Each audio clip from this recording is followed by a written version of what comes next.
Primero, las restricciones se pueden ingresar al complemento, ¿no? Cuando se define el problema, individualmente o en grupo. Vean cómo en el ejemplo, yo he ingresado las restricciones de forma, digamos, de una sola vez, ¿no? En grupo, las 4 restricciones. Podría haberlo hecho una por una también, si fuesen, esto se aplica generalmente cuando las restricciones son distintas, ¿no? Una es mayor o igual, otra es menor o igual, otra es igual, ¿no?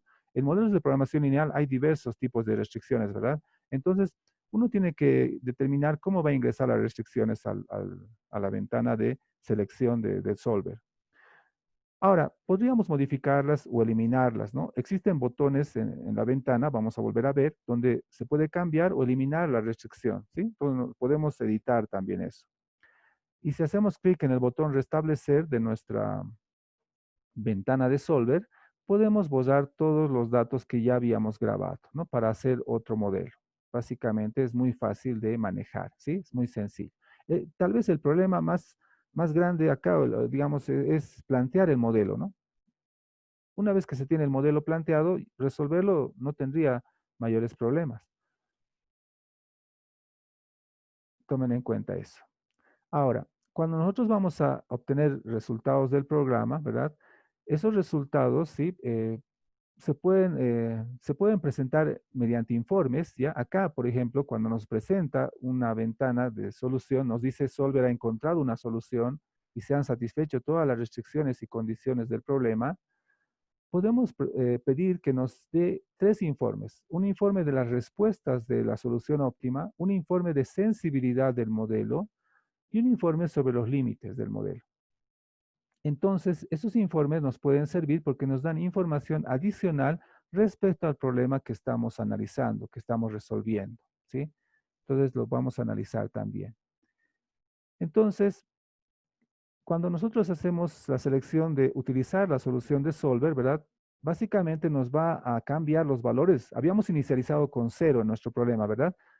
Cuando decimos que utilice la solución que el programa ha encontrado, esos valores van a cambiar por los valores óptimos, ¿no?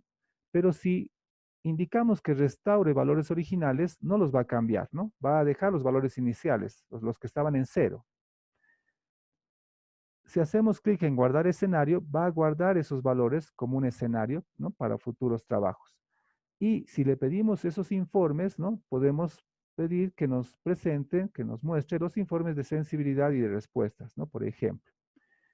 Entonces, cuando nosotros resolvemos modelos de programación lineal, ¿no? Si recordamos, tenemos casos especiales, por ejemplo, la infactibilidad, ¿no? ¿Qué es lo que pasa? Cuando el modelo no tiene soluciones factibles, ¿eso cuándo ocurre, verdad? Cuando no existe una región factible, ¿no?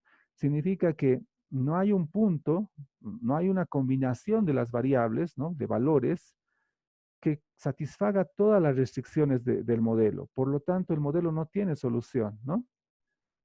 Desbordamiento es otro problema que puede ocurrir cuando, por ejemplo, la región factible no está acotada, ¿verdad? En esos casos, por ejemplo, si queremos maximizar la función objetivo y la región factible no tiene un límite, podríamos maximizar al infinito, ¿no? O tal vez queremos minimizar también al infinito. Esos problemas pueden suceder. En el caso de Solver, si el problema no tiene solución porque no hay región factible, es infactible, nos va a decir que esto está ocurriendo. Y si el problema tampoco converge porque no tiene una región factible, eh, en este caso no está acotada, ¿no? Completamente, entonces el programa también nos va a mencionar que Solver no puede encontrar una solución, ¿sí? Podría darse el caso que el modelo tenga soluciones múltiples, ¿verdad? Soluciones óptimas múltiples significa que hay más de una solución posible para el problema. En este caso, el programa, el complemento Solver, no nos va a poder identificar eso. Nosotros vamos a tener que identificarlo, ¿sí? De alguna manera, no podemos identificar con el complemento si el problema tiene más de una solución óptima. Recordaremos que un modelo sin solución, de nuevo, un modelo infactible, es un modelo donde, si imaginamos gráficamente, tenemos acá las restricciones que apuntan hacia abajo, ¿verdad? Hacia abajo del plano, y otro grupo de restricciones que apuntan hacia arriba. Por lo tanto, no hay intersección entre ambas. Si es que no hay intersección entre las restricciones, no hay una región factible entonces, ¿no? No hay un punto en el plano, ¿no? En este caso, digamos, en este ejemplo, que permita, ¿no? Que permita, digamos, en un ejemplo de dos variables, ¿no? Satisfacer todas las restricciones al mismo tiempo. Por lo tanto, el modelo no tiene solución. Entonces, ¿cómo vamos a visualizar este resultado? Si el problema no tiene una región factible, ¿no? En la ventana de solución del problema, del programa, nos va a mencionar con este mensaje, no ha encontrado una solución válida. Es decir, nos va a indicar que no hay solución, ¿sí? Y tampoco va a ser posible pedir informes, ¿no? O sea, no va a estar activo la ventana de informes, ¿no? De respuesta, sensibilidad y límites, ¿no? Perfecto. Cuando ocurre el desbordamiento, ¿qué pasa? Por ejemplo, si vemos gráficamente en este problema, vamos a suponer que la región factible no está acotada hacia arriba. ¿Qué significa? Que puede ser cualquier punto que esté por encima de estas dos rectas, ¿no? Por lo tanto, hay región factible, pero no tiene una cota superior. Entonces, si nosotros queremos maximizar, por ejemplo, la maximización, ¿no? De una función objetivo, no se podría realizar porque tendríamos que ir maximizando esa función z que es lineal hasta el infinito. Por lo tanto, eso nunca va a converger. Entonces, esto también se puede identificar en nuestro programa, ¿sí? En el complemento, cuando obtengamos el resultado del problema, nos va a indicar que los valores no convergen, ¿no? Por lo tanto, tampoco va a estar activo la ventana de informes. Entonces, en ese momento nosotros vamos a entender de que el problema no está bien planteado. En el caso que existan soluciones óptimas alternativas, como ya habíamos dicho, el programa no nos puede identificar, ¿no? Entonces, generalmente esto lo vamos a tener que ya analizar cuidadosamente, ¿no? Veamos cómo se plantearía un informe de sensibilidad y un informe de un reporte del resultado de la solución óptima en el programa, ¿no? A ver, podríamos abrir el archivo de Excel, ¿no? Si ustedes lo tienen ya abierto. Acá teníamos el archivo, ¿sí? El archivo de Excel con la solución. Bueno, vamos a volver a resolverlo. Vamos a, eh, vamos a volver a inicializar en cero y vamos a volver a resolver el problema, ¿ya? Vamos a hacer nuevamente el caso. Vamos a volver a hacer el caso. Vamos a ir a Solver, vamos a hacer esto, ¿no? El problema no se ha borrado, o sea, nuestra casilla está, la celda objetivo es la casilla D7, las variables están en la casilla B4 y C4, ¿verdad? Las restricciones se mantienen, no ha cambiado nada, tiene restricción de signo y estamos utilizando el método simplex de programación lineal, ¿no? Vamos a hacer clic en el botón resolver, ¿sí? Para obtener la solución óptima, ¿verdad? Como pueden ver ahí, ¿no? Y aparece una ventana, ¿sí? No sé si se está visualizando la ventana. Aparece una ventana donde nos indica que el programa ha encontrado una solución y que se cumplen todas las restricciones y condiciones óptimas, ¿verdad? Y acá nos presenta las opciones del informe, ¿no? Básicamente utilizamos dos. En informes tenemos la opción de respuestas y de sensibilidad, ¿sí? Haremos los tres, activaremos los tres. Ustedes en esta ventana de resultados, ¿no? Que indica el programa, activen los tres informes. El informe de respuestas, de sensibilidad y de límites. Correcto. Muy bien, entonces aceptamos. ¿Y qué es lo que ocurre, no? Vamos a observar que en nuestra hoja de Excel, ¿no? Van a aparecer hojas adicionales. Acá tenemos informe de respuestas 1, informe de sensibilidad 1 e informe de límites 1. Es decir, se han grabado en hojas adicionales a nuestro modelo, ¿no? Al problema que habíamos definido en Excel.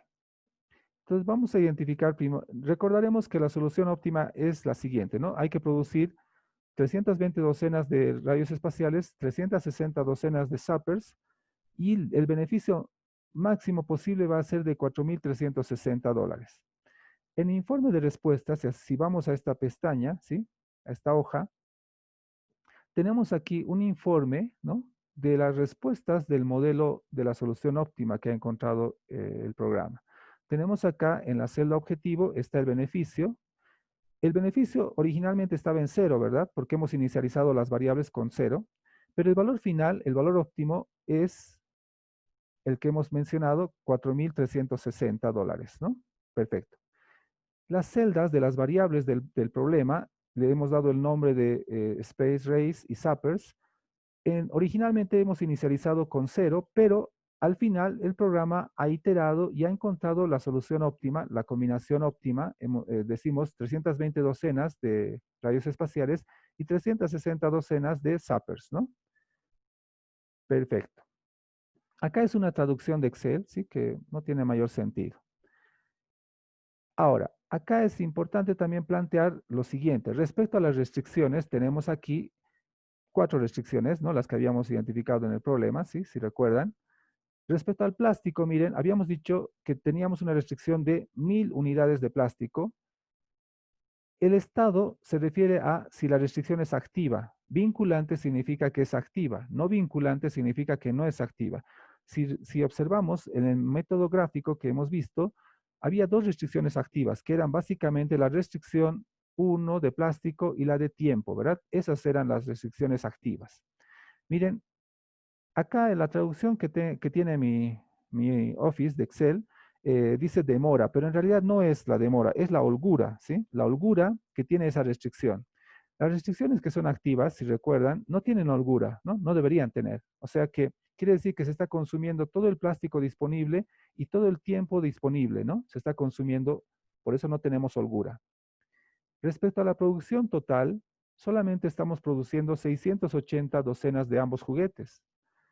Tenemos una holgura porque recuerden que teníamos 700 como límite, es decir, hay 20 docenas que no estamos produciendo y que podríamos producir y no afectaría a la solución óptima, ¿verdad? Esa sería la holgura. Y también respecto a la mezcla de ambos juguetes, estamos con menos 40 y tenemos una holgura de 390, ¿no? O sea que las restricciones que no son activas o no vinculantes, como dice acá, son las que tienen una holgura en el problema, ¿no? Y las que son activas no lo van a tener. Perfecto. Este es el informe de respuestas del modelo que hemos optimizado. Ahora, analicemos el informe de sensibilidad del modelo, ¿no? Entonces acá hacemos clic en la pestaña Informe de sensibilidad y podemos observar, por ejemplo, acá que nos menciona las celdas de las variables, ¿no? Tenemos aquí las dos variables, ¿no? Space Race y Zappers en docenas, ¿no? De las casillas B4 y C4 de la hoja principal, ¿verdad? C4 y B4, ¿sí? Tenemos también su valor final, 320 docenas de Space Race y 360 docenas de Zappers, ¿verdad? Ese es el valor final. Perfecto. Acá dice coste reducido. ¿Qué significa el coste reducido? Básicamente, eso nos indica si vale la pena producir o no, ¿verdad? Cuando está en cero es que, en este caso, sí, la variable es importante en el modelo, ¿sí? No es redundante. El coeficiente de la función objetivo es 8. Vamos a suponer que por cada docena se, se tiene un beneficio de $8, ¿no? Del primer juguete y del segundo se tiene un beneficio de $5, hemos dicho, ¿verdad? Esto es importante, miren, acá nos plantea el problema, el informe de sensibilidad nos menciona cuánto se puede aumentar y cuánto se puede reducir. Acá dice, se puede aumentar 2 unidades y se puede reducir 4,25. ¿De qué está hablando? Está hablando de los coeficientes de la función objetivo, ¿ya? Si para identificarlo lo vamos a plantear acá, vamos a decir, si sumamos acá, ¿sí? Un límite inferior, ¿no? Un límite inferior para este caso, vamos a sumar, a ver, la celda objetivo tiene como valor 8, ¿verdad? Es el beneficio por docena que puede tener el primer juguete, ¿no? $8. Nosotros vamos a aumentar, vamos a reducir 4,25, que es lo máximo que se puede reducir, entonces tendríamos un límite inferior de 3,75 y un límite superior, ¿sí? Un límite superior, no sé si se observa, ¿sí? Y un límite superior, en este caso, ¿cuál sería, no? Tendríamos,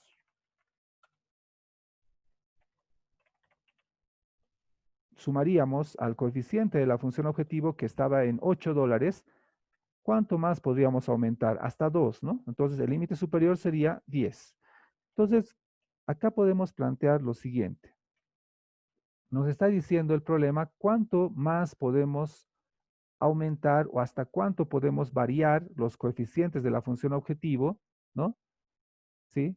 Sin que los valores de las variables cambien, ¿sí? Obviamente la función objetivo va a cambiar, pero los valores de las variables no, ¿ya? ¿A qué se refiere esto? A ver, esto es bien importante. Por ejemplo, supongamos que nosotros queremos aumentar el costo, el beneficio, digamos, digamos que el beneficio va a aumentar en $1, ¿sí? En el caso de los juguetes de rayos espaciales, manteniendo constantes los otros parámetros. Es decir, vamos a plantear que el beneficio no va a ser ahora 8, va a ser 9.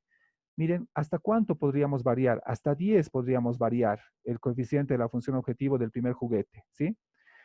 Y del segundo podríamos aumentar hasta 10, ¿no? De $5 hasta 10,66. Entonces, vamos a hacer lo siguiente, solamente para que veamos, miren, los valores óptimos de las variables de cada juguete son 320 y 360.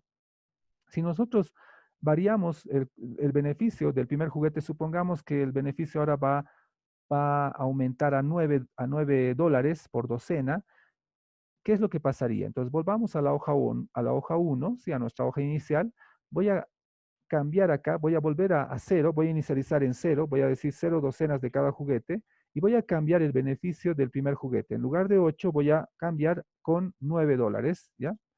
Vamos a cambiar. Entonces vamos a volver a aplicar nuestro programa Solver para resolver este modelo de programación lineal. Entonces hacemos uso del complemento en la pestaña de datos, el botón Solver, la ventana sigue activa, se han guardado los datos que hemos introducido, por lo tanto solamente voy a hacer clic en el botón Resolver, ¿no?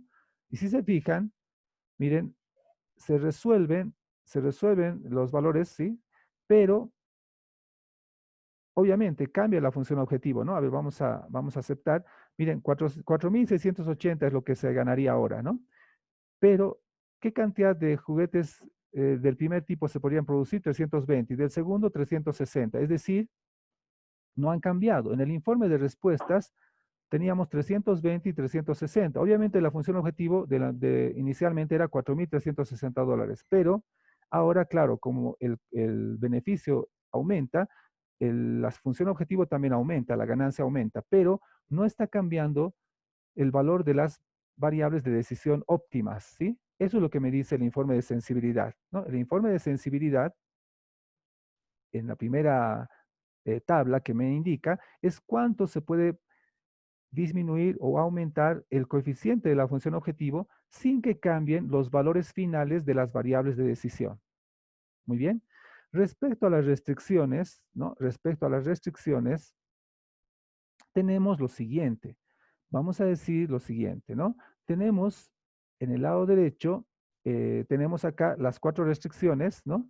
El valor final, por ejemplo, de plástico estamos usando las 1000 unidades, de tiempo 2400, de producción total 680 y de la mezcla menos 40. Acá tenemos lo que indica el precio sombra, ¿verdad? El precio sombra es un concepto también que lo vemos en análisis de sensibilidad, ¿verdad? En el curso de operativa 1. ¿Qué significa el precio sombra? Obviamente, en las restricciones que son activas va a existir el precio sombra, ¿verdad? Va a existir ese precio. ¿Qué significa? Por ejemplo, 3,4 para el plástico.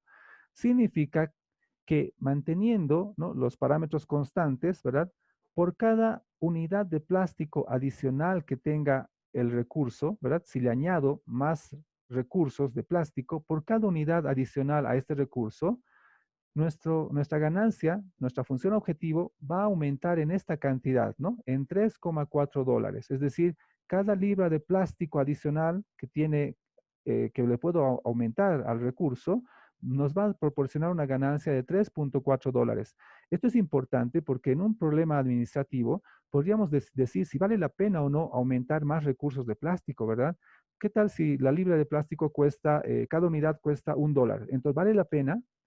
Sí, ¿verdad? Vale la pena porque estaríamos aumentando nuestra ganancia en 3 dólares. Por lo tanto, existiría un margen de ganancia positivo, ¿verdad?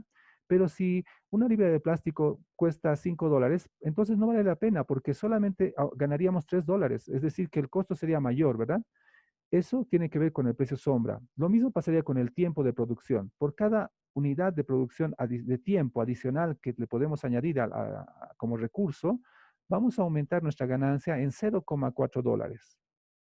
Sin embargo, las restricciones que no son activas no tienen precio sombra, ¿sí? El precio sombra es cero. ¿Qué significa? Que si yo aumento la producción de juguetes o la mezcla, eso no va a modificar mi ganancia, ¿no? No va a aumentar mi ganancia por eso, ¿sí? Ese es un análisis importante. Ahora, habíamos dicho también que en el lado derecho de nuestra restricción había, por ejemplo, 1.000 unidades de plástico, se está consumiendo todo, 2.400 unidades de tiempo, se está consumiendo todo, 700 unidades de producción total, se está consumiendo 680. O sea que hay una holgura de 20 unidades. Y de la mezcla, lo mismo, teníamos 350 y se está consumiendo menos 40. O sea que hay una holgura acá en estas dos restricciones. Acá nos dice cuánto podemos aumentar o cuánto podemos reducir esos límites de esas restricciones del lado derecho, ¿ya? Dice acá se puede aumentar hasta 100, ¿sí? Se puede aumentar hasta 100 unidades, ¿no? O se puede reducir hasta 400 en el caso del plástico, ¿no? De la restricción de plástico. En el caso del tiempo, se puede aumentar hasta 100 y se puede reducir hasta 650, ¿sí? A la restricción de tiempo, ¿no? En el caso, sin que cambie la solución, ¿no? O sea, esto, digamos, manteniendo una solución factible. En el caso de la producción total, podemos aumentar infinitamente, ¿no? Esto significa que es un límite infinito. Podemos producir cualquier cantidad, pero eso en realidad, como no tiene precio sombra, no estaría afectando a nuestra ganancia, ¿no? ¿Está bien? ¿Y cuánto podríamos reducir? Hasta 20 unidades, ¿no? Entonces, esas son las características. Podríamos plantear también como límites inferiores y superiores respecto a las restricciones, ¿no? Que tendría nuestro problema. Acá voy a añadir, ¿sí? Entonces, como hemos dicho, ¿no? Se puede, básicamente, con esto se puede analizar en qué medida afecta, ¿no? El aumento o la disminución de los recursos en cada restricción, ¿verdad? Manteniendo el problema factible, ¿no? En el caso de los precios sombra, es interesante por eso, ¿no? Si nosotros, ¿hasta cuánto? Quiere decir que si nosotros queremos aumentar plástico, por cada unidad de plástico adicional, vamos a ganar 3,4 dólares eh, más en nuestro beneficio, ¿no? ¿Hasta cuánto podríamos aumentar? Manteniendo el problema factible hasta 600, hasta 100 unidades, ¿no? O sea, esto llegaría hasta 1.100, ¿no? Hasta 1.100 unidades de plástico. ¿O hasta cuánto podríamos reducir? Tal vez queremos reducir el recurso o no tenemos mucha materia prima, no tenemos la disponibilidad, ¿no? Por ejemplo, ahora puede haber un paro, qué sé yo, un bloqueo. Podríamos reducir hasta 600 unidades de esta materia prima, ¿no? Entonces, obviamente, si reducimos, la ganancia reduce en esta cantidad. Por cada unidad reduce 3,4. Y si aumentamos, la ganancia aumenta también en esta cantidad. Podemos verificarlo. A ver, vamos a suponer que vamos a aumentar la unidad de plástico. A ver, vamos a ir a la hoja 1, ¿verdad? Voy a volver a 0, ya, a los valores iniciales. Acá era 8, ¿no? 8 y 5, ¿verdad? En los coeficientes de la función objetivo. Muy bien. Miren, vamos a modificar la restricción del límite de plástico. Esta vez vamos a aumentar 10 unidades. ¿Qué les parece? 10 unidades significa ya no 1.000 libras, sino 1.010 libras. O sea, vamos a aumentar 10 libras más de plástico, ¿está bien? Manteniendo constantes los otros parámetros. Entonces, vamos a volver a resolver el problema para encontrar la solución óptima. Entonces, nuevamente, vamos a la pestaña de datos, hacemos clic en el botón donde indica Solver El modelo ya está grabado, ¿sí? No es necesario que volvamos a definir las casillas, ya están grabadas, por lo tanto las vamos a resolver, simplemente eso, ¿no? Entonces, entonces lo que tenemos acá, ¿verdad? Es una solución óptima, ¿no? Ahí está, vamos a aceptar, ¿sí? ¿Qué ha pasado? A ver, ha cambiado, las variables de decisión han cambiado, ¿no? O sea, la cantidad de docenas del juguete uno y del juguete 2 son diferentes, ¿verdad? Han cambiado. Y la ganancia también ha cambiado, pero ¿cuánto ha cambiado? ¿Cuánto era? Recuerden, la ganancia era de 4.360, ¿correcto? Ahora, hemos aumentado 10 libras de plástico. Eso significa, en el informe de sensibilidad, 10 libras de plástico significa por cada libra 3,4 dólares. O sea que en este caso, 10 libras más, ¿no? 10 libras más indica que son 10 dólares adicionales a la ganancia, ¿no? En este caso. Por lo tanto,